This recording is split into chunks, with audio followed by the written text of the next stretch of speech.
If you walk through the main streets of almost any major Western city today, something feels deeply off. Digital billboards and storefront screens insist that everything is fine. Markets are near record highs. Employment numbers look stable. Official data claims the economy is growing. Yet the people passing beneath those glowing headlines tell a very different story. Their faces show tension, hesitation, quiet panic. Many pause before buying a simple sandwich that now costs almost twice what it did just a few years ago, across the same streets. For lease signs spread across empty storefronts like a slow infection. There's an atmosphere you can feel, not read about, a shared unease, a growing awareness that the reassuring words from politicians and central bankers don't match the reality underfoot. The disconnect isn't accidental. This gap between the economy, described to the wealthy, and the one experienced by everyone else, is the visible crack in a system that has been failing for nearly 2 decades. This isn't simply another recession cycle. What we're witnessing is the closing chapter of an entire economic era. For roughly 15 years, the global financial system has been artificially sustained. Cheap debt and freshly created money acted like adrenaline, keeping a fragile patient alive. Now those supports are breaking down, and the system is waking up to consequences it can no longer avoid. To understand why this moment is arriving in 2025 and 2026, you have to ignore surface-level explanations like supply chains or geopolitical conflict. The real story comes down to the most important price on earth, the price of money itself. For most of history, borrowing money came at a real cost. Loans reflected risk. Interest rates acted as a natural filter, ensuring capital flowed toward productive ideas. Businesses that couldn't generate enough profit to service their debt failed, their assets passing to more capable hands. This process, painful but necessary, is how capitalism renews itself. That mechanism broke in 2008. Following the global financial crisis, central banks panicked. Terrified of a deflationary collapse, institutions like the Federal Reserve and the European Central Bank pushed interest rates to zero, and in some cases even below it. What was meant to be a temporary emergency response turned into a permanent policy. The era of zero interest rates was born. For over a decade, money lost its price. Saving became pointless.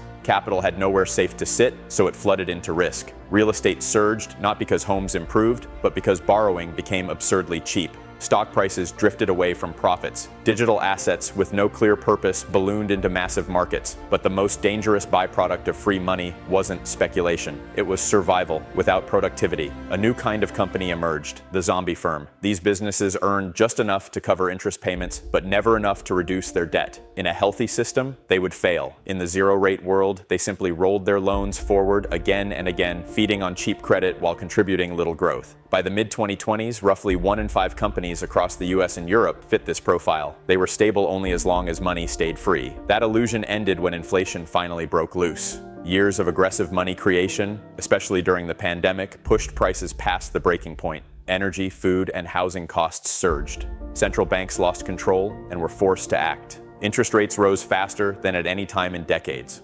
Overnight, the era of easy money ended, but the debt accumulated during it did not disappear. This brings us to the maturity wall. Between 2025 and 2026, trillions of dollars in corporate and commercial real estate loans come due. These debts were issued when rates hovered near zero. Refinancing them now means facing borrowing costs 3 or 4 times higher. For companies already barely surviving, the math collapses instantly. The earliest cracks are visible in commercial real estate. Office buildings once valued in the hundreds of millions are being dumped at fractions of their former worth. Owners can't afford the new financing terms. This is why the economy feels like it's giving way. It's because the artificial supports have been removed. Much of the wealth created over the past decade was never real in the first place. It was valuation inflation fueled by cheap credit. As that credit evaporates, prices snap back to reality. Pension funds, banks, and governments are discovering massive holes in their balance sheets. What we're experiencing isn't just slowdown, it's withdrawal from the largest debt binge in human history. And the pain is only beginning. Central banks are trapped, lower rates to save failing companies, and inflation explodes again. Keep rates high to control prices, and the debt-ridden system implodes. Either path leads to damage. The pressure points are already collapsing in 2 massive sectors: Chinese real estate and Western commercial offices.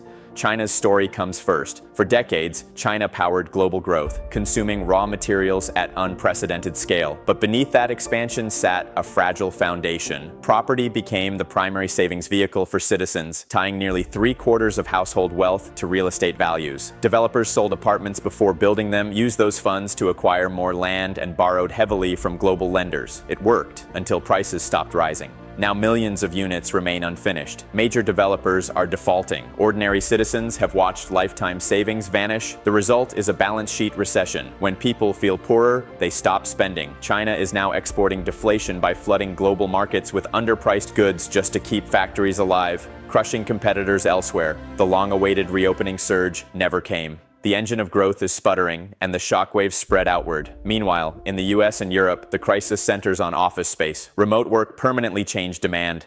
Skyscrapers no longer function the way their financial models assumed. Vacancy rates in major cities are at historic highs, but the danger remains hidden.